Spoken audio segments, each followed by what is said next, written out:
Da da da da da da da da da da da da da da da da.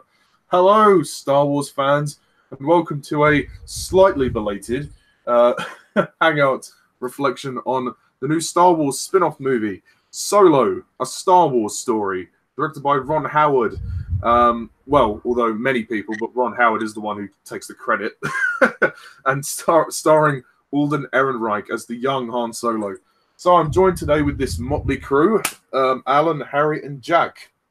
And Hello. myself and the Three Musketeers will be basically giving our thoughts and opinions on Solo, the latest movie in the Star Wars franchise. So I'm gonna let Jack start first this time. So Jack, what do you think of Solo: A Star Wars Story? Solo: A Star Wars Story. I mean, when I first heard about this film, I literally had zero expectations. I just Yeah. thought, I don't think any um, of us kind of gave a shit when we heard anything about it, really. yeah, I just thought the idea of a Han Solo prequel with a new guy playing Han Solo, I just thought the idea was absolutely awful. And from the trailers, I just had no enthusiasm. The trailers did nothing for me, and I really just saw this as a cash grab by Disney. Like that's milk the Star Wars cash cow once again. Um, so it's like milking that creature from the Last Jedi. But yeah. But I mean, Solo: A Star Wars Story. I mean, this has had a lot of it had a lot of troubled production. Like we know that I think it was Lord and Miller, whatever, was directing it, and Yeah, Phil then Lord and Christopher Miller. yeah, they were directing it, and then Disney basically fired them about like when they had the majority of the film done because it was too jokey, and they got Ron Howard in, and from those signs, I thought What it was going to fucking be shit. yeah, from those signs, like I thought it was going to be a disaster, but you know, watching Solo: Star Wars Story, I don't think it's that bad. I think it's pretty decent. I mean, it's nothing like amazing. It's not a masterpiece. It's not on the level of you know uh Empire Strikes Back or God Return. no. Yeah, I mean it's definitely not a masterpiece by any stroke of the imagination, but from all the production delays and all that and everything, I think it's a pretty um good movie. I mean, I think Alden Ehrenreich as Han Solo. I think he does a good job. I mean, he's never going to replace the memory of Harrison Ford as Han Solo, but I still think he gives a very good performance, and he's quite charming as a young Han Solo. I think the rest of the cast are quite good. Like you got Amelia Clark, who plays his girlfriend in the film. Yeah. Um, and she's really good. I mean, she's looking very sexy in this Really? film, I have to say. Well, I mean, if you want to get a more sexier look at Emilia Clarke, watch Game of Thrones. Yes, because she's nude. Because she's nude. Yeah. Yeah. Um, but yeah, I mean, I think the film, the way it begins is kind of interesting. Like where you've got Han Solo, like we see him like hustling and stuff, and he's being chased by these stormtroopers, and I do like the way they kind of recreated the look at the original films in this, and I guess it's more of like people are saying it's more of a space western heist kind of film, which Yeah. I kind of got the vibe of. I mean, I do think there are some pretty good scenes in here, like well directed scenes, like the scene where he's with Amelia Clark, and then he's taken away from her. Like he manages to get through, but she's taken away. And then he signs up for the Imperial army, and like that. I mean, I think all the scenes. I think the scenes are really well done, like where they're fighting and they're in these trenches. They kind of recreated the feel of the First World War, the trenches and all that. Yeah. I thought that was By the good. way, sorry to interrupt. Didn't you mention in your review that you had a problem with the name, the whole, the scene? Oh, oh yeah, Yeah. yeah. I think some things. I understand why they're trying to like tie in with the original trilogy, but I just, I think the whole scene, where he's like, oh, he's like, my name's Han. He's like, oh, you're on your own, Solo. I just thought, oh, really? Can't I just be called Han Solo? Just do we really need to, put that in? I just thought that was just cringe to me. I just didn't like that scene, to be honest. I think that he should have just been called Han Solo. He doesn't need to have like oh, how he gets his name or whatever. Like I just thought it was a bit stupid. But I mean, nonetheless, I think like some of the scenes are quite good. Where he's he's fighting on the front, and then he finds out Woody Harrelson's character. He's like, oh yeah, I know what you're doing. You're smugglers, and he's like, oh yeah, take him to the pit. And I do like the scene where he's he first encounters Chewbacca. That was good. And then Chewie. yeah. Yeah, so that was good. I mean, that was a good fight scene. I mean, I do think there are kind of some, some of the way, like, it kind of all sort of seems to fall into place. Like, it's all set up, like, how he meets Chewie and all that. I do kind of feel like it feels a little bit forced how he meets him, but I still think, the scene with him is good, like, where he's being strangled by Chewie in the mud, and then he gets Chewie to help him escape. That was good. I mean, I think the action scenes are good. I mean, the action scene with the, when they're trying to get the cargo, that's good. Although I do think it goes on a bit. I still like that action scene. I mean, the other characters, like you've got, what's his name? Paul Bettany's character, yeah. Dryden Voss. Yeah, Dryden Voss, yeah. He's only in 2 scenes, so no wonder you forgot about him. Yeah. I mean, Dryden Voss, I think Paul Bettany gives a good performance, and I don't think the villain is bad. It's just he doesn't get much to do. He's just kind of he's a bit of a nothing villain. I mean... yeah, he's literally in 2 scenes. Yeah, I mean, he's just... I mean, like I said, I think Paul Bettany gives a good performance, but I just... I just think, the character just doesn't get enough to do. I mean, I do like the scenes with him, where he meets, Han Solo meets Amelia Clark's character again after all those years. That was great. Jack, in the party scene, when they go up to his fortress, and then there's that thing, like there's that woman singer, and there's that brain thing as well. It goes, duh, duh, duh, duh. It's like, what the fuck? Like, it's such a weird song. Like, when they arrive in Voss's fortress, I just thought that was really weird and funny. Yeah. I mean, there are some subtle references in there to the older Star Wars films. Like, there's a scene where Han Solo comes in and he's in the lift, and he's got this, he's wearing this cloak around him, and that's actually a reference to the original Jabba the Hutt in A New Hope, the deleted scene before they CGI'd the Jabba the Hutt over the actor. So that was cool. I mean, there were nice references in there. I mean, but for me, I think the other characters are good as well. Like, you've got Donald Glover as Lando Calrissian. He's really good. I think Donald Glover for me might be the best performance of the film. I mean, he's really good as Lando Calrissian. I mean, he even does Billy D. Williams' voice. Like he almost sounds exactly like Billy D. Williams in some scenes. I mean, Donald Glover. It's really great, and I do like the scene where him and Han Solo first meet, and he's betting, and he wants the Millennium Falcon, and he's like, hey, where's my ship and all that. Like, that was good, and then it turns out he's cheating. He's got these cards in his wrist. I like that. I mean, the one thing I'm not a huge fan of in the movie is L3, the robot L3, or as I mistakenly said in my review, LGBT, which I think is a better name, LGBT, since LGBT3.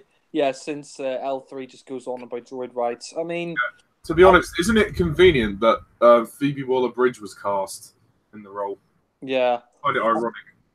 Yeah, I mean, L3 for me, I just kind of find L3 as a character really annoying. This robot that keeps going on about droid rights. It's like, do we really need to add in social justice warrior stuff into Star Wars? What's with the fucking sexual tension with her and Lando? What the fuck was that all about? I mean, apparently, what was it? Lawrence Kasdan's son said that Lando was a pansexual, so it means he's attracted to everything, What? When? Where? No, but yeah, apparently that's true. But Walmart, yeah, let's not start that again. I mean, you expect what's next? We're going to look at the original trilogy. You know, we see Lando in episode 5. You know, we never saw a scene with him like flirting with a chair or a lamp or something.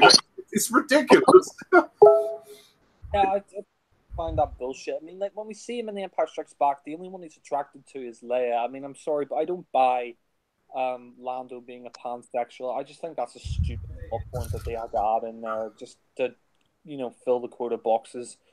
DC. Yeah, I mean, I do think the story. I mean, it's kind of basic. Like they have to get this, substance and then bring it back to Dryden Voss. Coaxium. Yeah, coaxium. Yeah. It's been a while since I've seen the film. Yeah, a few months. Don't worry. Yeah. But I mean, the plot's kind of basic, but I think that's necessarily a bad thing about it. But like I said, L3 or like I say LGBT. I think that's better. It's just an annoying character. I mean, there are some good scenes in here. Like I said, I do like the Kessel Run scene. That was good. Like he's like, I made a Kessel Run in less than 12 parsecs, and we actually see how that happens. He goes through the he basically, he goes through the cloud, in the vortex. Like that was really good, and like the way they escape, like that's probably my favorite scenes of the film is like when they're escaping the giant the black hole or whatever it is. Yeah. That was really good. And I mean, as a film, I mean, it's just kind of a fun romp Star Wars movie. I did like the other references, like the scenes like with Han and Land, like where he's in Lando's, where they're all the capes and he's with Amelia Clark, and like that's kind of a reference to The Empire Strikes Back with Han and Leia. I like that. That was good. I mean, there are some good references here, and I think for a film that has such a troubled production, I think Ron Howard did a really did the best job he could. I mean, Ron Howard is a good director, so I think he did the best job he could with the film.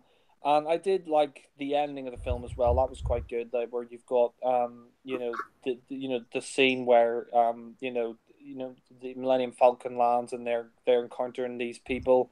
And there's some callbacks to like the Clint Eastwood spaghetti westerns, like The Good, the Bad, and the Ugly, and all that, with like the close up of Han's gun pouch and all that. Like that was interesting. Oh come on, let's just say it. Han's crotch. His arse, yeah. Yeah. No, but I mean that was good, and I thought like it was quite funny. Like he was like, "Oh, I've got like all armed guys in that ship. I just click my fingers and they come out, and we just see the Millennium Falcon fly away."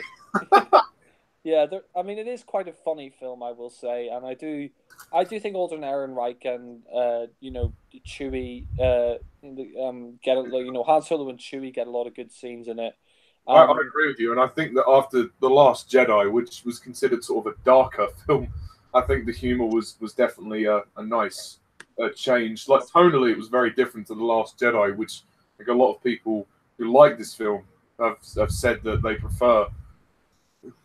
Yeah, I mean, one thing I will say as well is it's probably the most traditional Star Wars film since we got a male lead role. Because the last three Star Wars films all had female lead roles, and Force Awakens and Last Jedi and Rogue One have all kind of come in for some criticism for all female leads, which I don't mind, but this is definitely a more traditional Star Wars film. And I did like the ending fight. I thought the ending fight was quite good, where like the double cross of Woody Harrelson's character and then at the end he gets the coaxium, and you had the fight with Dryden Voss and Amelia Clark. That's quite good. Like where Dryden Voss is about to kill Han Solo when she kills Dryden Voss, and we see she can't go with Han. She's like too far gone. She's she can't go with him. And the ending is quite good, like where where he's with Woody Harrelson, and I just love the way Han shot him, and I think that's a reference to Han shot first, the way he just shoots him. Like I like that. There was no he just kind of shot him like fuck you, like he's not going to play by the rules. And of course, the ending, like I thought that was good. It was like nice move, kid, and you got the ending with Darth Maul. Like that was really good. Like I really like the ending where we see the return of Darth Maul, which of Yeah, course, if you watch the Clone Wars TV show, Rebels, I think it is, like yeah, Clone Wars, you see Darth Maul actually survived the events of the Phantom Menace. He made these robotic legs for himself. So, I mean, if yeah. they're gonna do more Star Wars spin-off films, I would love to see a Darth Maul Star Maul, Wars Star spin-off Wars film. story. Not Maul, not mall as in shopping mall. Maul, Maul. Or Mole. That'd be funny. Yeah. But I mean, yeah. I mean, overall, and I like the ending of the film. I mean, overall, I think the film is good. I mean, I don't, like I said, I don't think it's a masterpiece, but I was like, me and my friend were surprised by how good it was. I mean, the interesting thing was it did bomb at the box office, so this is the first Star Wars film, I guess we could say, that actually bombed at the box office. Yeah.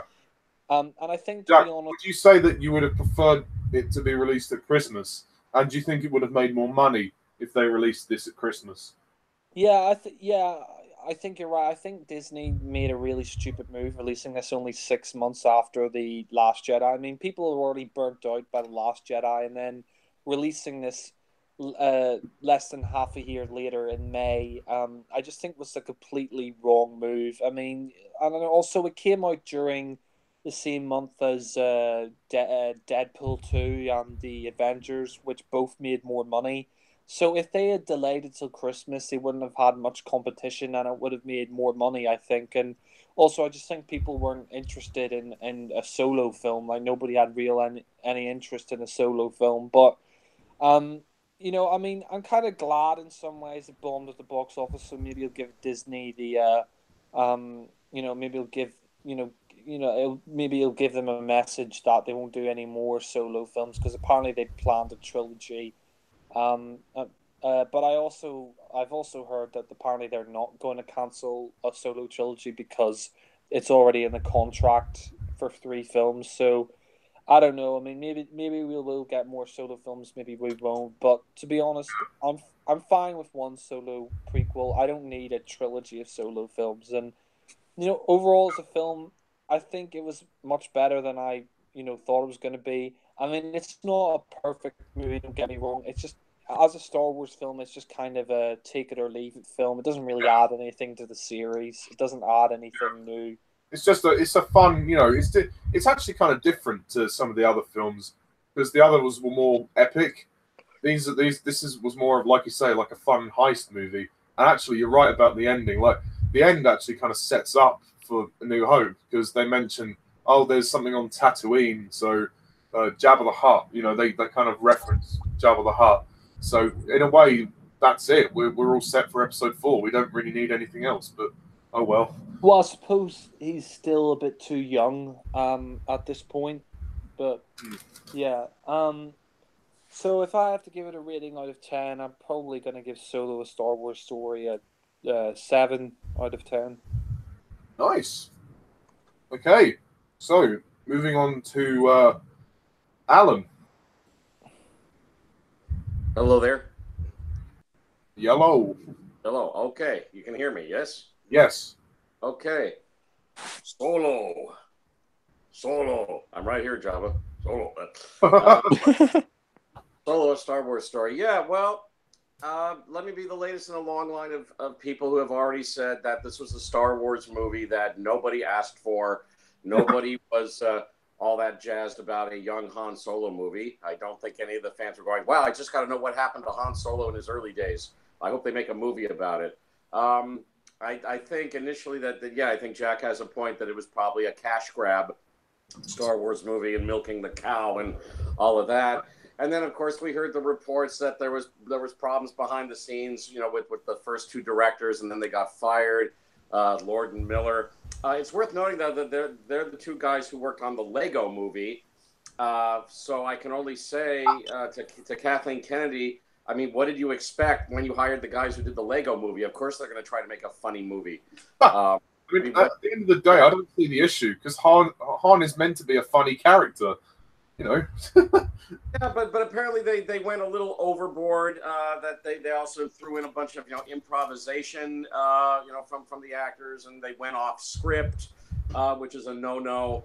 And that's not how you're supposed to make a Star Wars movie. I mean, there's nothing wrong with comedy in Star Wars. I mean, we all appreciate the funny moments that are in Star Wars movie, but reportedly these two guys, Lord and Miller, they just went a little too far with the comedy. And hey, Alan, what about the Star Wars Holiday Special? Well, that's probably the the ultimate fuck up in the Star Wars franchise. Holiday Special. Let's leave that for another hangout. Yeah, and actually, I've never watched it all the way through, even though I know I can watch it for free on YouTube. But I mean, I've just never watched it. I think George Lucas has tried to destroy it, like every single copy of it. But yeah, nice try, George. But what can I say? But anyway, okay. So Lord and Miller out, and then Ron Howard comes in, and Ron Howard, yeah, I mean, he's a very, very talented director. I'm not big on all of his movies, but he has made a lot of great films. I mean, Apollo 13 is probably my favorite Ron Howard film. He did a spectacular job on that film. I love that movie, Apollo 13. A Beautiful Mind, another great film.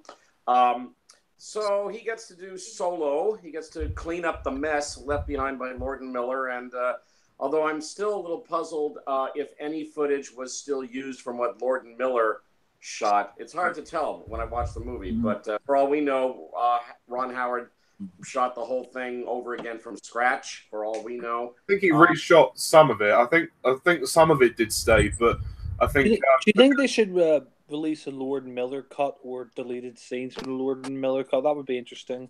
Well, no, the thing is they can't, because Lord and Miller didn't finish shooting. They were chucked off before the production was finished, so there were still scenes to shoot, and then they reshot some other scenes with Ron Howard. Well, the Superman 2 with Richard Donner, he directed most of Superman 2, but they did a Richard Donner cut. Yeah, so you could do it. I guess I see your point then, but to be honest, nobody probably gives a shit. to be perfectly honest. Look at the box office figures, that will tell you. Well, that's something else I want to mention about the box office figures. I'll get to that shortly. But anyway, yeah, my expectations on Solo was very, very low. I really wasn't expecting much. And then, of course, the whole thing about, okay, it's a young Han Solo, and you've got this new guy, Alden Ehrenreich, playing Solo. And, I mean, the character is forever associated with Harrison Ford, always has been, always will be. Yeah, maybe. I mean, he will always be the definitive Han Solo for the obvious reasons. But okay, they're bringing another actor in to play the younger version of Han Solo, and I just wasn't really all that excited about it. So I went in with low expectations. Now, some people, when they watch a movie, if they don't particularly like it all that much on the first viewing, that's it. They don't go back to it ever again. But I'm the kind of person where, if I see a movie and it's kind of disappointing on the first viewing, if there's still something about it that I find interesting, I might still want to go back and see it a second time. Give it another chance, yeah. Yeah, give it another chance and just see if I can get used to it and enjoy it from the second viewing onwards. That's the kind of person I am when it comes to going to movies. My point being is that when I saw Solo for the first time, I was just kind of meh. It was all right, and I shot a review video reflecting that. I thought it was just okay. Some stuff in it that I liked, some stuff I didn't really care about, and yet the stuff in it that I thought was good, I thought was really good. And being that it is a Star Wars movie, I figured, well, I'll go see it a second time and see if I can get into it the second time I watch it. So what the hell? I'll give it my money one more time. So I went and saw it a second time, and I have to admit I definitely liked it a lot better the second time around. I was used to it, and I could see a lot more clearly what they were trying to do with it. And at the end of the day, it's a Star Wars movie that's not essential to the franchise, but I'll give it credit where its credit is due. It's actually pretty good for what it is. It's a pretty good movie, better than it ought to be. And from the second viewing onwards, it turned out to be a nice, pleasant surprise. And for anybody who was disappointed with The Last Jedi, I think we all like The Last Jedi in this group, but where there's definitely some Star Wars fans who have been very loud and vocal that they hated it and they think it's ruined Star Wars, blah, blah, blah. So Solo really brings the fun back. Yeah. If you didn't think The Last Jedi was fun, this one is just all about fun. It is basically a heist movie set in the Star Wars universe with a young Han Solo and Chewie leading a group, and basically a heist movie set in space. It's like the Italian Job in space. Yeah, you could say that. Yeah, that's a good comparison. The Italian Job. Yeah, that's a good comparison. And actually, for what it is, it's pretty good. It's fun. And also, I'll give credit to Alden Ehrenreich that although he will never erase the memory of Harrison Ford, I appreciate that, he gave the character kind of his own spin. And at the same time, I could see little flashes here and there of Harrison Ford, cropping up in his performance. So I thought Alden Ehrenreich, he rode the line really good between, doing his own interpretation of Han Solo without, doing a carbon copy of Harrison Ford, and yet putting just enough little Harrison Ford bits in his performance to remind you that this character is Han Solo, So I thought overall he was good. He was surprisingly good, and, anybody who gives him flack, and it's like, leave him alone. He did a good job. I'm sure he was under a tremendous amount of pressure playing this part, but all things considered, he did a good job. And we all agree that we've seen worse acting in the Star Wars franchise. Hayden Christensen, Jake Lloyd, Jar Jar Binks. I'll try spinning. That's a good trick. Whoa! These are the humble seven. And even has to be said, Natalie Portman not very good in the Star Wars prequels. She's good in everything else she does, but not in the Star Wars prequels. For God knows why. We love it. Yeah, we've seen worse. I like some of the stuff that they did in the movie. I mean, it was fun to see how Han and Chewie first met. I guess that's something I'd always been curious about, how they first met. It's a funny scene. We finally get to see the Kessel Run. Oh boy, we'd heard about it for so many years, but we finally get to see it in the movie, so that was cool. I liked seeing the banter between Han and Lando, played by Donald Glover, who I thought did a good job. Is he doing a carbon copy of Billy D. Williams? Maybe to a point, but I didn't mind. I thought it works. What's that? I mean, if anything, it works. It works. All things considered, it works. I mean, he had Lando's swagger and charm and all of that, and I thought he and Han were funny, kind of playing off each other in this movie. So I like Donald Glover as Lando. He was good. Excuse me. Amelia Clarke. I mean, wow, what a babe! And she's just as Han's love interest. Yeah, big things come in small packages. I mean, when Han sees her again at the party on that big guy's ship, I mean, wow, what a babe. You said big things come in small packages. Can you imagine if he said that about his thing to her? Yeah, really. Yeah. Alan, can I ask you, have you ever seen Amelia Clarke in Game of Thrones? I've never had the good fortune of seeing her in Game of Thrones, but I'm sure she's quite. Oh, you're in for a treat because she does take in a fair amount of sex scenes. Oh, thank you, Amelia. Maybe I will have to watch it now. Hey. But I mean, yeah, she's a small woman, but a gorgeous small woman, and very, very talented actress. Besides, I'm British, yay! Yeah, yes, and I thought she had a lot of charm about her as well, and she made a good love interest. And I thought her backstory was a bit intriguing. Yeah. Although we know that she's not gonna it's not gonna last, because we know that Leia ultimately is Han's one true love, really. Right. That's right. We know it's not going to last, but still, she's a good character, and and a good love interest for the young Han, and very good performance from Emilia Clarke, and a nice sight for sore eyes besides. So she's a welcome addition to the movie. Of course, Chewbacca. Great to have Chewbacca there, being his typical Chewbacca self. And again, I enjoyed seeing how he and Han met, and having him along for the adventure, doing his Chewbacca stuff that we all enjoy. Let's see.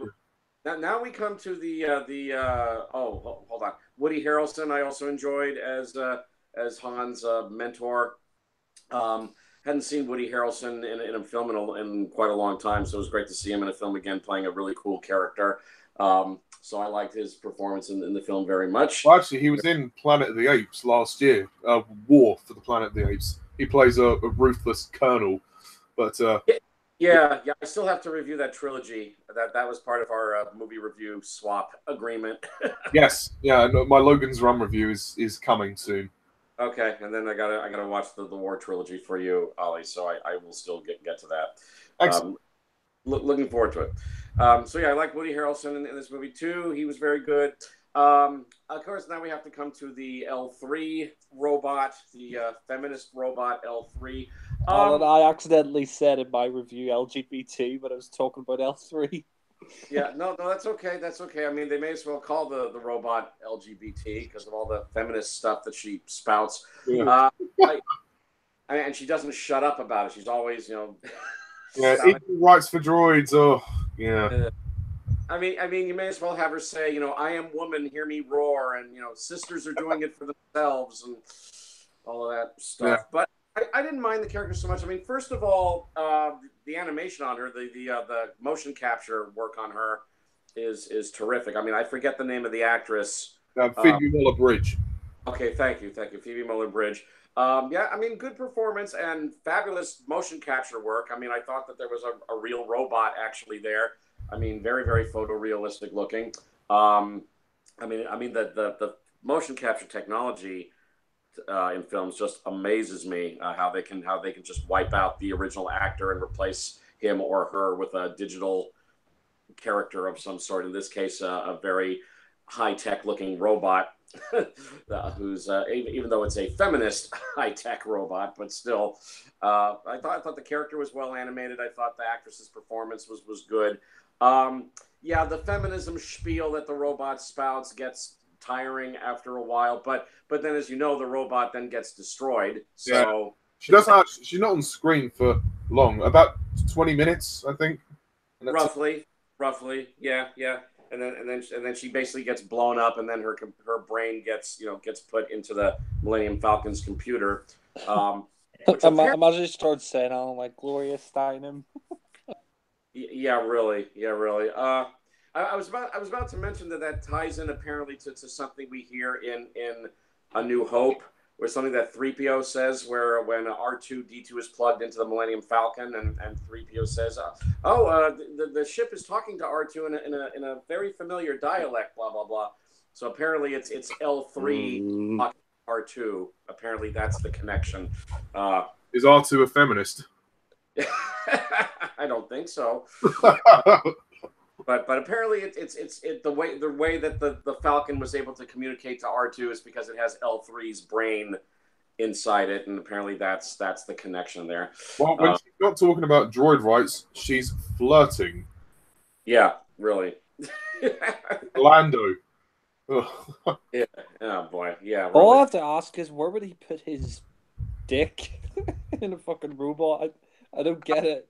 Oh yeah, that whole thing about Lando being pansexual. They said. I just think it's bullshit. It's not. There's no indication that he's gay, let alone pan.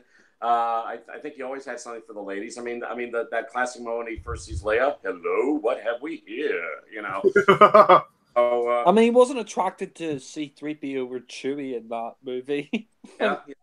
I never got the impression that Lando likes to fuck robots, so he probably doesn't, So where the hell they get this story that Lando's pansexual? I don't know where. Even in Solo, there's no reference of him liking her in that way at all. I mean, she just implies it She just says, "Oh yeah, Lando was a thing for me. Oh yeah, yeah, yeah." It's like It was Lawrence Wait. Kasdan's son who wrote the film with him who said that Lando's pansexual, and that's the whole thing where L3 says, "Oh yeah, he is a thing for me." Like, oh god.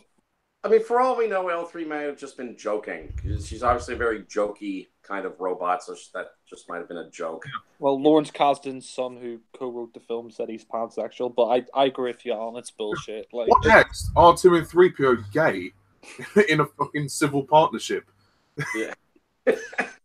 Just what a load of shit.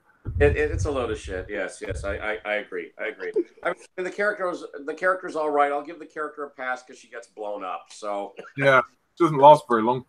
yeah, it doesn't last very long. But while she's on screen, yeah, I mean, again, well animated and amusing character. But yeah, she goes a little too far with the feminist spiel. But as you say, Ollie, she's not on screen for very long. Yeah, but that's okay. Let's see. I mean, there's great action scenes in the movie. I mean, if you love the Millennium Falcon, and who doesn't? You know, once again, treated to many sights of the Falcon flying around all over the place. The heist scene aboard the train, I thought was great. I mean, I'd never seen a train like that before. It's like a double-decker train on this particular track going around a mountain, and they're doing a heist thing on this double-decker train, and it's really, really well done. I enjoyed that scene a lot. The scene of going through the Kessel Run was great. I mean, that was something that I guess some of us had been interested in seeing. We'd always heard about the Kessel Run, so to finally see it, okay, that was cool. I enjoyed that as well. Let's see, Paul Bettany as the bad guy. I mean, he's a good actor, and it's good to see him. But as you say, he basically only has 2 scenes and doesn't do all that much villainy stuff. Scenes. He's just the bad guy because he's bad, you know. Although he's not the top dog, as he works with certain double-ended lightsaber wielding Sith. Right, that's true. But I mean, let's also be fair to Paul Bettany that he was a last-minute replacement for another actor who was cast as the baddie when Lord and Miller were directing it, and the character was originally envisioned as a CGI creation, but because Ron Howard was short on time in shooting the movie, Paul Bettany was brought in as a last-minute replacement, and they just decided to do the character just as a was it Ultron? as a flesh and blood humanoid, you know. So, I mean, would he have still been called Dryden Voss if he was an alien thing? Yeah, that does make you wonder about the name, if the name would have changed or something like that. But I mean, to his credit, he was a last-minute replacement, and the character was originally supposed to be CGI. Can you imagine a CGI villain? It was like Ultron or something. Oh, God. Yeah. But Paul Bettany, it's good to see him in the movie. I mean, he does what he can, but he basically just has a couple scenes, and that's pretty much. Jack, you say that, but Snoke was a CGI villain. Yeah, well, not a very memorable one. Yeah, sadly. Yeah. But overall, yeah. I mean, all things considered, I think it's a very good Star Wars movie. It turned out to be a nice surprise. Again, it's not an essential Star Wars movie. Your Star Wars movie collection won't really be incomplete if you don't get Solo, but it's a nice addition to have. It's nice to have it there, and it's overall it's a pretty good movie. It is fun, not the piece of shit that we thought it was going to be. I assumed it was going to be a piece of shit. It wasn't a piece of shit. You know, it was good. You know, it was better than I expected it to be. And certainly from the second viewing onwards, I appreciated it much better than I did the first time around. And I like it. I think it's a fun movie. And we are doing this hangout at a good time because the movie is coming out on video later on this month. So sure, I'll pick it up on DVD. Why not? You know, I'll watch it times. Why not? I'll probably get it as well. Yeah. Yeah. So to wrap up, yeah, I like Solo: A Star Wars Story. Maybe not essential movie to the Star Wars franchise, but it's still pretty good. Better than I expected it to be. And yeah, I enjoy it. I'll add it to the DVD collection. So on a scale of 1 to 10, I'll give Solo a solid 7 out of 10. Oh, cool. So same as Jack. Also, do you prefer it to the prequels? Definitely. Even Revenge of the Sith. Yeah, I mean, Revenge of the Sith, I give a marginal pass of 6 out of 10. So Solo, I would give 7. So, Oh, but yeah. And So I like Revenge of the Sith, but it's still not the greatest Star Wars movie, and there's still some issues with it. But I give that one a pass. Hated Phantom Menace, hated Attack of the Clones, Revenge of the Sith. I'll give it a marginal pass. But yeah, I enjoyed Solo more than Revenge of the Sith, definitely. cool. Sorry, Jack. What did you want to say? oh, if you don't want any other Star Wars films, you can buy Solo separately. Yeah, I mean, yeah, that is another thing. If you're not really a huge Star Wars fan, Solo is probably a good one to start with because You can buy it solo. yeah. Yeah. I mean, and it's different as we've established. It's a heist movie more than a sort of space opera, which was all the sort of the main episodes, and I guess even Rogue One really, because they're all more sort of about the family, like the Skywalker family and everything. Although Rogue One is not so much, but yeah, Solo is just kind of its own thing, which is kind of nice. But fortunately, things are about to get heated up as we turn to Harry, who is going to be giving his rant on Solo. I'm not aware of that. Oh, okay. Yeah, take it away, Harry. Don't worry, Ollie, and will do. That's awesome that you all seem to be generous to Solo, a Star Wars story. As for my thoughts, Solo, a cash grab Star Wars story, fucking sucks. This is the shittiest live-action Star Wars movie ever to be released in theaters. You like it worse than the prequels? Yeah, but the prequels look like Empire Strikes Back in comparison to this movie. Jeez. Yep. Wow. Yeah, literally. I'm like, when a Han Solo spin-off origin stories / prequel was first announced by Disney and Lucasfilm, I was like, what the fuck? This it doesn't need to exist. Nobody gives a shit about these Star Wars spin-off movies. We just care about the episodic movies. Did you not even care about Rogue One? Oh yeah, I wasn't a fan of Rogue One either, but this is worse than Rogue One, and this movie was. And at least Rogue One was a little more necessary as it sort of tied in and set up the opening of A New Hope. Whereas Solo, I'll get to its purpose a little later on. But yeah, and also the production behind. And the behind the scenes with this movie were a total nightmare. Kathleen Kennedy, she literally fired Phil Lord and Chris Miller, the directors of the Lego movie, and she just got Ron Howard to direct because Phil Lord and Christopher Miller were making the film too comedic. But I'm sorry, Ron Howard, you're awesome, but I was unsatisfied with this movie, and I am relieved that Solo is the first live action cinematic release Star Wars movie to bomb big time commercially. That will give the message to Disney and Lucasfilm to just cancel these spin-offs and yeah this and I'm. And yeah, this isn't exactly a movie. Han Solo is literally going on a heist in this film to steal the fucking money from us loyal Star Wars fans. I mean, I feel ever so bad for the Star Wars fan base right now.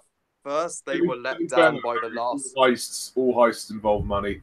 Like, there's a film coming out called King of Thieves, where these guys, these old codgers, go to rob some gold just to get money. I mean, every heist, there's always money involved. Now, Wally. Yeah. Oh, yeah. Yeah, no. But it looks like Michael Caine. Michael Caine. Yeah. You only meant to blow the bloody doors off. Exactly. exactly. Every heist involves money, and in this case, Tries to blow your bloody balls off. exactly. In this case, this was a heist to steal the money from those poor Star Wars fans. I feel bad for the Only Star 5 Wars months fan. after The Last Jedi. How cruel. Exactly. I mean, first, the Star Wars fan base was justifiably let down by the Last Jedi and what Rian Johnson did to Star Wars, and now Solo. Seriously, we haven't had a masterpiece Star Wars movie since Force Awakens. J.J. Abrams in 2019 had better, and conclude 2019 with a bang with Star Wars Episode 9. But as for a Solo, this is the one. This isn't necessarily the worst of the worst Star Wars movie to exist, as it didn't legitimately piss me off, unlike the holiday special. But it's just the most unnecessary movie of the saga. It's the one that you don't need to see. It's the one that didn't need to be made, and you don't. Yeah, I probably will have to agree with you there. Yeah, it is the most unnecessary. Exactly. It adds fucking nothing to the franchise. Literally, it doesn't advance or progress or the originals in any way. We don't need to know Han Solo's backstory of how he met Chewie, how he had hooked up with a love interest who we know their relationship won't last, and we don't need to know how he bonded with Lando. I mean, the prequel trilogy was more necessary than this shit. So, and that set up the originals decently, but exactly, and Alden Ehrenreich as Han Solo. How fucking dare Disney recast Harrison Ford as Han Solo? You don't recast Han Solo. I mean, Harrison Ford just a legend, a professional, and Alden Ehrenreich, he's a fucking amateur. I'm sorry, you don't. And I'm sorry, but Jake Lloyd and Hayden Christensen, they gave better acting than Alden Ehrenreich in this movie. Yeah, there I said it. And kidding me? Are you serious? Oh, sorry, Harry. I don't mean to be rude, but lines like "I'm haunted by the kiss you should never have given me." You're telling me that was better than Alden Ehrenreich? Yep. That dialogue was at least so bad you could laugh at it. I'll give it that. But but the way it was delivered though, not good. Yeah, right. I guess. I guess not. But and also Donald Glover as Lando Calrissian. He's one of the most overrated as fuck actors I've ever seen. He will suck as Simba in that shitty Lion King remake in 2019, and the whole film will bloody suck. Exactly, and here as Lando Calrissian, I'm like, he doesn't hold a candle to Billy D. Williams. Even though he's trying to be, he fails epically. And as for Emilia Clarke as his love interest, no offense to Emilia Clarke, because she is such a she's awesome and she has and gorgeous. She has a If you've seen her nude scenes on Game of Thrones, you know what I mean. But perverts. Yeah, but here as his love interest, her character leads to nothing because we know Han and her aren't going to become a couple because Han has Leia in the originals. So this romance, it's entirely unnecessary. And I guess I agree in a way, because it is kind of obvious how her character ends up in the end of the film. The direction that they took her in was kind of predictable, I guess. Yeah, exactly. It entirely predictable where they took her, and as for the Lando's love interest droids at L337, so Disney and Lucasfilm, they had the balls to add in this bullshit that Lando fucks droids.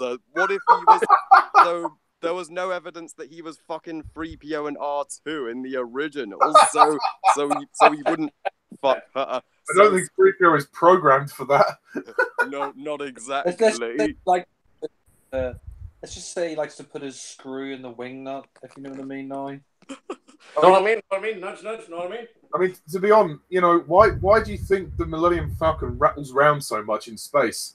You know, I mean, the way that Han and Lando talk about the ship, it is like they're orgasmic over it. Oh God, can you imagine, Alan? Can you imagine if Eric Idle went up to like Han Solo and said, "Elfrey, does she go? Aye. Know what I mean? Nudge, nudge, aye. Yeah, right. Yeah, right. I can see that, and yeah, but now although I don't mind her feminist speeches, as I'm a feminist and I'm all for female empowerment and even for droids, but yeah, just adding in that whole thing with her being Lando's robot lover, total bullshit. So why put that in there? I think the word you're looking for is fetish. Fetish, exactly. That's all it was, a fetish, and also this movie is predictable as fuck. We know that Hun will live through the entire movie because he lives to the originals. So there's nothing to fucking care about or get invested in this. No, he dies in Force Awakens. So yeah. Oh yeah, exactly. Yeah, we know his death is in The Force Awakens, so there's little to no stakes to this movie, and the tone of this movie is incorrect for Star Wars. I don't want to see Star Wars as a Western comedy. It's supposed to be a epic space opera. Jack, don't you dare play the Last John Saloon song. I'm begging you. We've had that enough times. More like Blazing Saddles. I'm gonna whip this out. Yeah, and you up? Yeah, and but what? Oh yeah, but yeah, I don't. Yeah, I don't. Yeah, this movie it has nothing that fits with the tone of Star Wars. It has no opening crawl. It has no lightsaber fights, which so it doesn't technically qualify as Star Wars. And also yeah, and Woody Harrelson Woody Harrelson, to go from a masterpiece like War for the Planet of the Apes to garbage like a Solo, I feel sorry for you, Buzzy. And two very different characters. Yeah, well, yeah, exactly. At least I'll give Woody Harrelson that he can play multiple roles. And as for the antagonist, what antagonist? There's barely any fucking villain here. I mean, we have that villain that just shows up twice, and boss. And this is the worst Star Wars villain I have ever seen. Period. Worse than Boba Fett and Captain Phasma. And yeah, I'm like this movie. It has no villains like Darth Vader, Palpatine, Snoke, or Kylo Ren. In fact, the primary antagonist is a race against time, which adds to there being no stakes. And the trainer sequence just bores me. I couldn't care less. So although I will say that the Darth Maul cameo in this movie, that did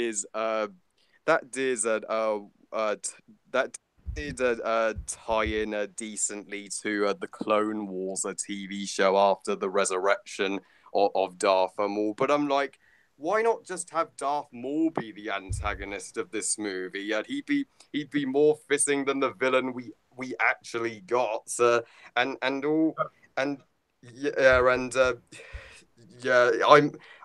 overjoyed that this movie bombed. It's the Star Wars movie I'm never going to go back to. And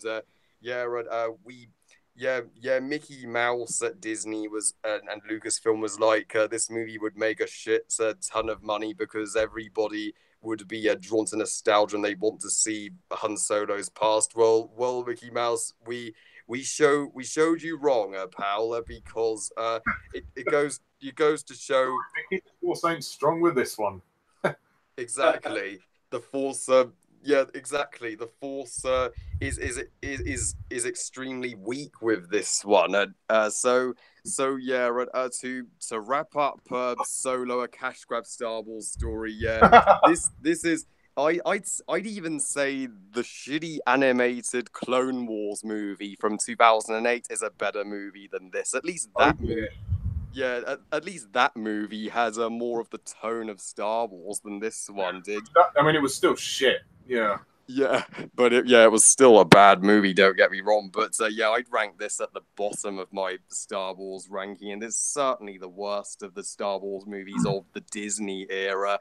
And it's one of my least favorite movies of 2018, I'm afraid. So I am going to rate Solo, a cash grab Star Wars story, a 0 out of 10 and 0 stars out of 5. Jeez. Yo. God, you're so mean. Woo! Yeah, sorry, everybody. No. Just if you don't stand up for droid rights, there's no need to overreact. All right, all I have to say is always look on the bright side of life. That's what you need. Monty Python in the next Star Wars movie. Make it 1,000 times funnier. We'll see. Maybe that's the idea Phil Lord and Christopher Miller had. Oh, yeah. The Life of Harry. Well, okay. As for me, Solo, a Star Wars story. Nobody asked for this movie. Nobody gave a shit about this movie when it was in production or when it was announced. I haven't really followed what was going on. I just sort of heard news and rumors, and then hearing about Phil Lord and Christopher Miller, hearing that they were the original directors anyway, I was concerned. I thought, well, very bold choices. And it didn't surprise me that they got sacked. They were the wrong people to direct. I mean, Ron Howard is certainly a better choice, and he certainly did everything he could to steer it in the right direction. I mean, I'm actually amazed the film is as good as it is, really. But it turned out to be a kind of a surprise. I'm sort of in the middle here. I agree somewhat with Harry, but I also agree. I'm leaning more towards agreeing with Alan and Jack. I think Solo is a passable, fun movie, but it's really nothing special. It really wasn't necessary. I mean, the reason why I ranked it lower than Revenge of the Sith was because Revenge of the Sith had a purpose. It was the third in a trilogy. It needed to bridge the gap between episode 2 and 4, and I think it actually has a fair amount of emotion attached to it. Solo has no purpose to exist other than monetary. This is made for cash, and lol, it didn't get any, or not very much. I think the story's fine. I think it's an acceptable story. It's harmless. It doesn't really, like I say, it doesn't add anything to the Star Wars. Hey, Ollie. Yeah. You know the way you said it's a Western? Yeah. Oh, for God's sake. The Lord's right behind you, and it right. As I was saying before I was interrupted by that stupid song. Oh, God. The Solo it's an acceptable movie. I certainly enjoyed myself watching it. I can't deny. I mean, it took me a couple of viewings to appreciate it, but the first viewing, I still thought, okay, yeah, this is all right. I do think it was a mistake releasing this film in May, 5 months after The Last Jedi. And literally a month after The Last Jedi came out on Blu-ray, Solo was out in cinemas. It was too soon. And to be honest, they shot themselves in the foot, really. They really did. They should have, with all the problems that were going on behind the scenes, and, with the fact that Avengers Infinity War and Deadpool 2 were coming out in the same month, why would you do that to yourself? You know, why not just release it at Christmas? You know, there's nothing much else coming out this Christmas. I mean, there's Aquaman and there's a few other things, but really nothing as big as those movies. Like all the summer movies, you know, just dominated Solo. They really did, and you know it's Disney's own fault. And if you had all these problems behind the scenes, give yourself more time to work on it. It goes to show how much Disney rushed this movie without thinking. Yeah, they rushed it. I think they would have done themselves a favor, because originally The Last Jedi was going to be a summer release in 2017, but they pushed it back to Christmas, and it actually worked out a lot better for me anyway. I know some people hate The Last Jedi, but you know, I still thought that what they did was brilliant, and it worked out for the better. So why not do the same with Solo? I'd be all right with one every Christmas, you know, because then you get the same gap. It's not like 5 months and then another movie, 5 months and another movie. It's, you know, it'll get ridiculous. But anyway, onto the film itself. It's pretty surprising how good it actually is, really. I mean, Ron Howard, I've got to commend him for his direction. Considering half the film is sort of not his, half the film is sort of Lord and Miller's. But he certainly tried to steer it in the right direction, and I think it pays off more or less. I had fun watching this. There's some great action sequences, like the train sequence. The scene where they break into the mines, I think, is great. My favorite scene in Solo has to be the Castle Run scene, and when they go through the vortex. And I particularly like the music in that scene as well. That's just fantastic. And that's the first time we see Han pilot the Falcon on his own, and then with Chewie. So that was a pretty iconic moment. That's one moment that Solo gave us that will remain iconic for me. But the rest of it is like, yeah, take it or leave it. You know, meat and potatoes. And yeah, it all builds. I mean, it is a bit predictable, the story, how it ends. You know, the whole thing about, you know, Han has to learn not to trust anyone. Of course, Beckett's going to betray him. You know, when you set it up like that, of course Kira's going to betray him. You know, they constantly foreshadow this, and you know, the plot is, you know, is predictable. There is no two ways about it. I was left completely, you know, in the right as to I thought to myself, yeah, Beckett's going to betray him, and that's what happened. Kira's going to betray him. That's what happened. I mean, I didn't expect the Darth Maul cameo. That was one thing I didn't expect, which is good. I think the cast do very well. I mean, Alden Ehrenreich is certainly no Harrison Ford, as we've established. But I think he's a decent enough actor, and he tried his best. It comes across fairly well at times.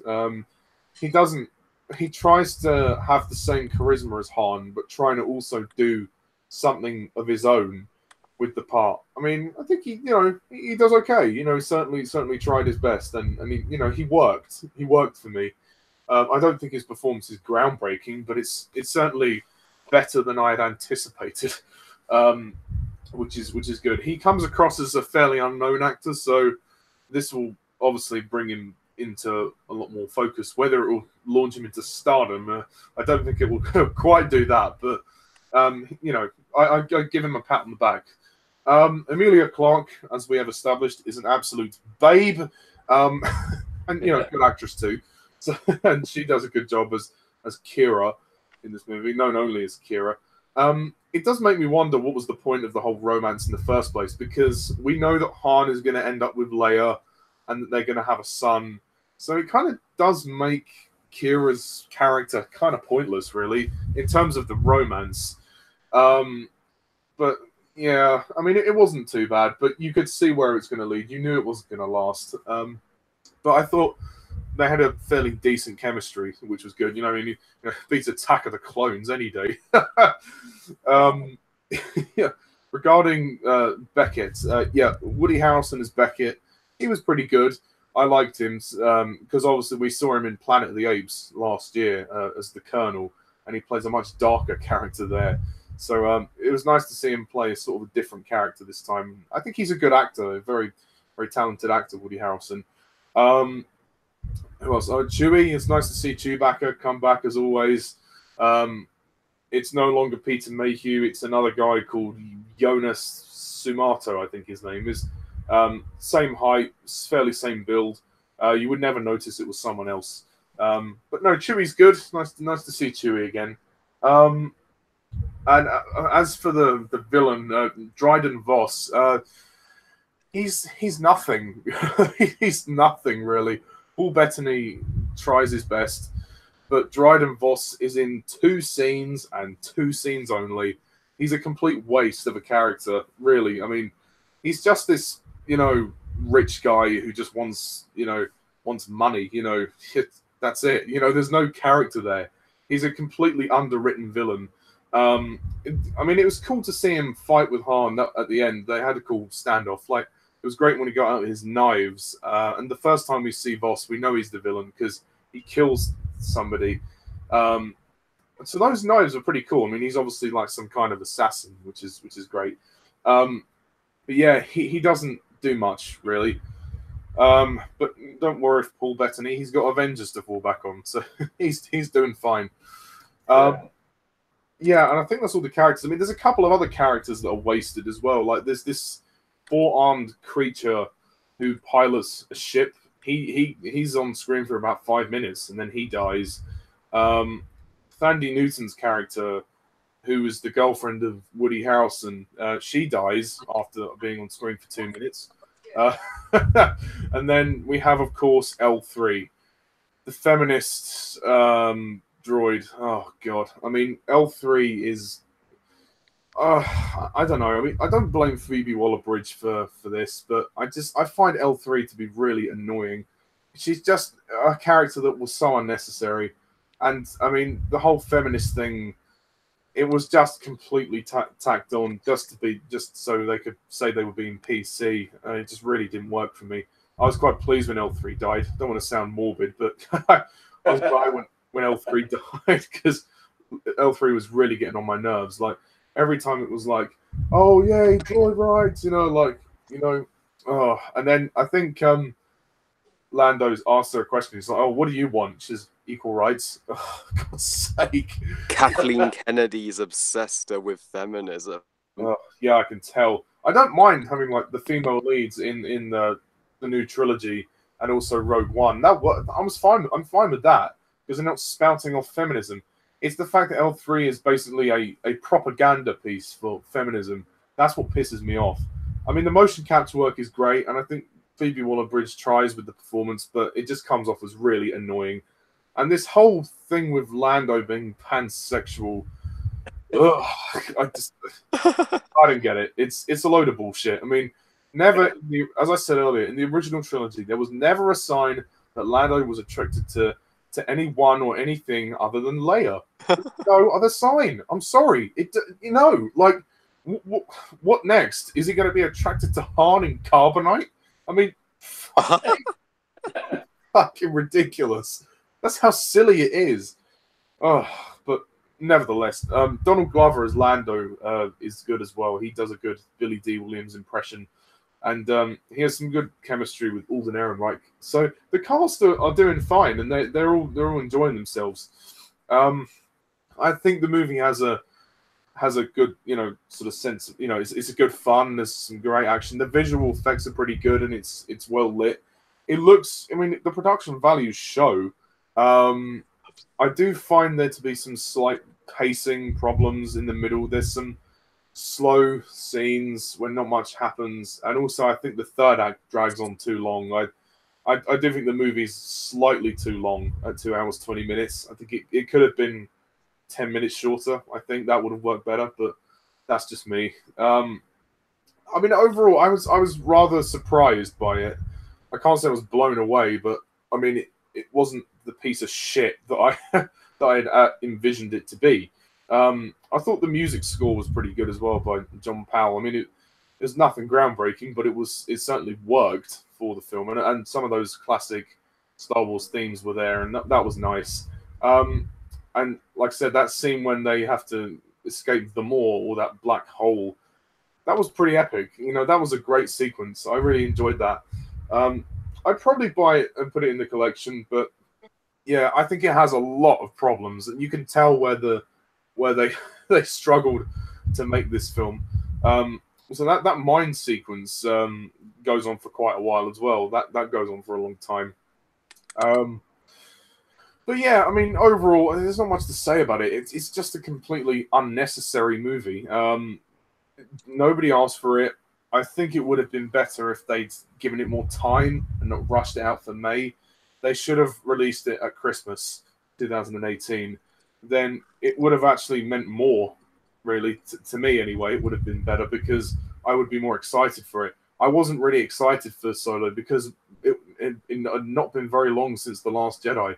And I was one of the people that really loved The Last Jedi. So, I wasn't really ready for another Star Wars movie. But, I mean, that being said, I take it over Attack of the Clones and The Phantom Menace any day of the week.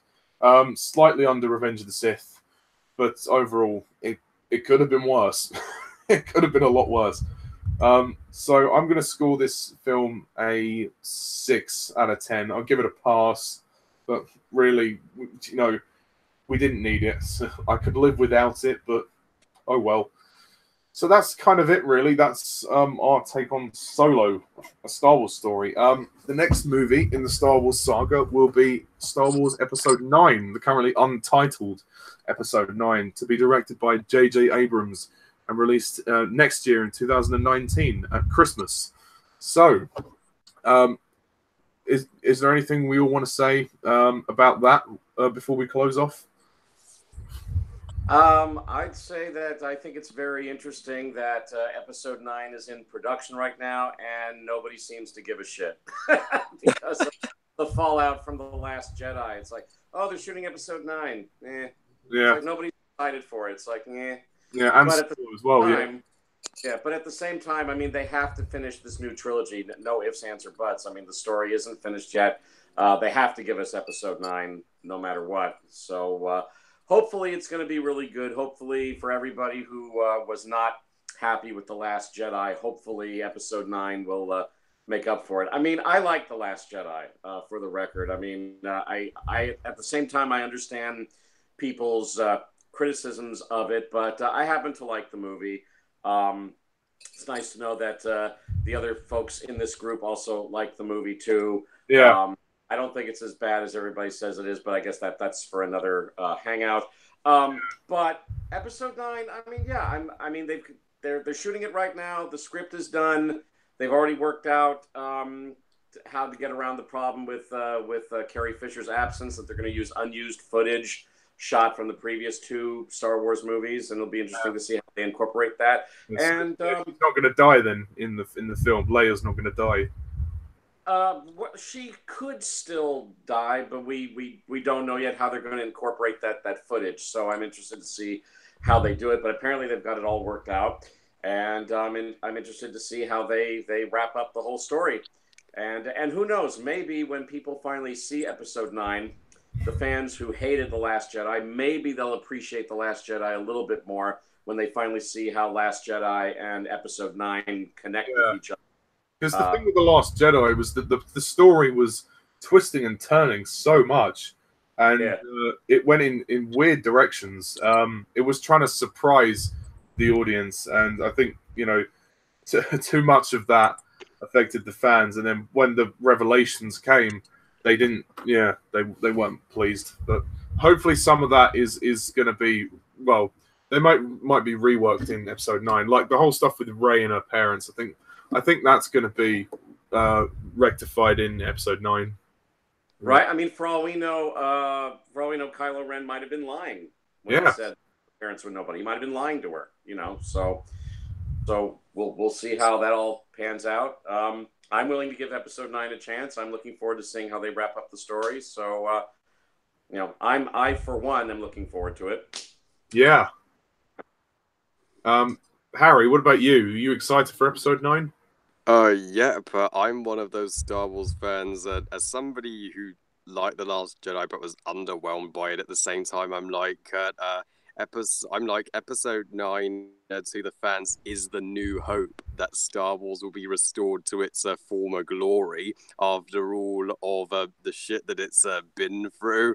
So especially with J.J. Abrams returning, and my predictions for Episode 9 would be if J.J. Abrams is fixing if he is returning to the fan theories, which people predicted for Last Jedi, the fan theories should finally come true in Last Jedi. I predict, Rey may be a Skywalker, Snoke may be resurrected, Luke may appear as a Force ghost, and we may finally see the Knights of Red and learn who they are. So it'll all come to a head, and yeah, I for one am a fan of who's. Yeah, I'm entirely optimistic about Episode 9. It is the new hope for Star Wars. Excellent. And Jack, what do you think? Jack, I'm here.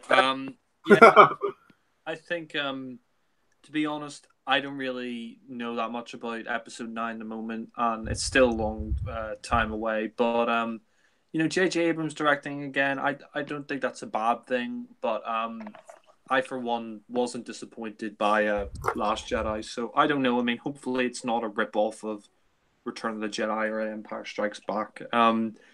But it's still a long way away. We still have to wait till December next year. So I mean, you still enjoyed The Force Awakens, didn't you? Oh no, I still like The Force Awakens. Don't get me wrong. I think it's good. I just hope J.J. Abrams doesn't.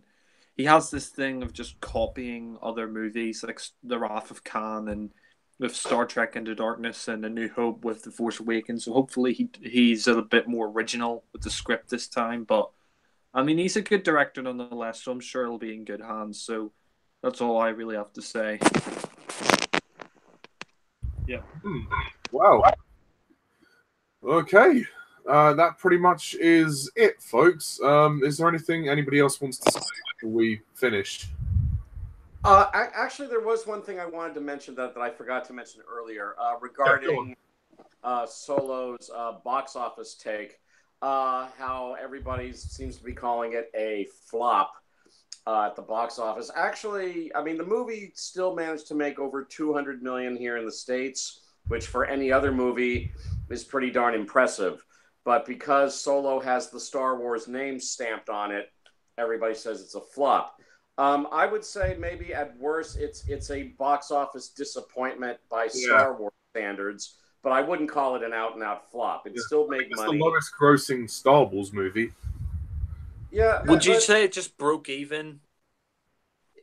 I would say it basically broke even, but let's also not forget, The Empire Strikes Back actually didn't make that much money. I mean, it was a box office hit, but it didn't make that much in comparison to the other classic Star Wars films. New Hope. Either. Yeah, you can look it up yourself and you'll see that it did very well, but not as well as a lot of the other films in the series. I think actually the prequels, like the Phantom Menace, even though it was a critical flop, the box office was pretty good. Yeah, it was. It was. So I'm just sticking up for Solo that, okay, it may have been a box office disappointment by Star Wars standards, but to call the film an out-and-out flop, I think is wrong. It did make money. It just didn't make as much as other Star Wars movies. Didn't make enough. Had it been released at Christmas, it would have made twice as much. I agree with you there. Yeah, that I think they released it much too soon after The Last Jedi. And yes, they should have held it off until Christmas. I agree with you. Yeah. I mean, what's the highest grossing Star Wars movie? Is it A New Hope? What about A New Hope? Force Awakens. It's Force Awakens. Oh, no, yeah, sorry. The Force Awakens, the highest grossing Star Wars movie, isn't it? Oh, yeah. Easily. I mean, it's the highest grossing movie in the States. It blew past Avatar, and it did over like 900 million. It's the only movie to go past 800 million, 900 million, because it was such a phenomenon. Although worldwide, Avatar is still the box office champ, but in the States, it's Star Wars: The Force Awakens. Yeah. Yeah. I mean, that was. I'm surprised it actually destroy Avatar in terms of the worldwide box office, because it been like 10 years since Revenge of the Sith. So. Yeah. Well, I think one of the reasons why Avatar is still the box office champ worldwide is because it was a huge mother hit in China. And in China, they just never got into Star Wars. Star Wars just kind of went over the Chinese's heads, and they still don't really dig it all that much. That's like the one country that Star Wars is not popular in is China. But the Chinese, they loved Avatar. That it did spectacular box office over there. And also because James Cameron is the king of the box office. Yeah, that too. So that's probably why Titanic as well grossed a lot of money in '97. I know, right?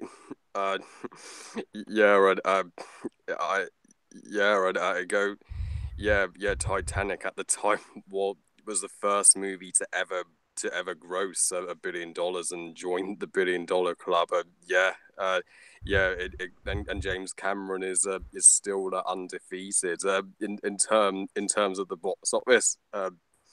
Yeah, I mean, does anyone know what the figures were for The Last Jedi? Like, Alan, what did The Last Jedi do in the US? Last Jedi, it did over 600 million. So, I mean, we all knew it wasn't going to top what The Force Awakens did, but yeah, it still did pretty darn good, over 600 million. Oh. So, it's in the top 10 of box office grosses in the US. Yeah.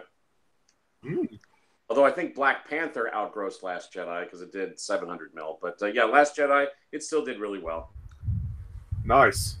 Sorry, Jack, was there something you wanted to say? No. I was just waiting until we wrapped up. Oh, cool. Yeah. Well, I think that pretty. So, yeah. Thanks everybody for watching and listening. Stay tuned for more Hangouts in the future. So, until next time, bye for now. Bye.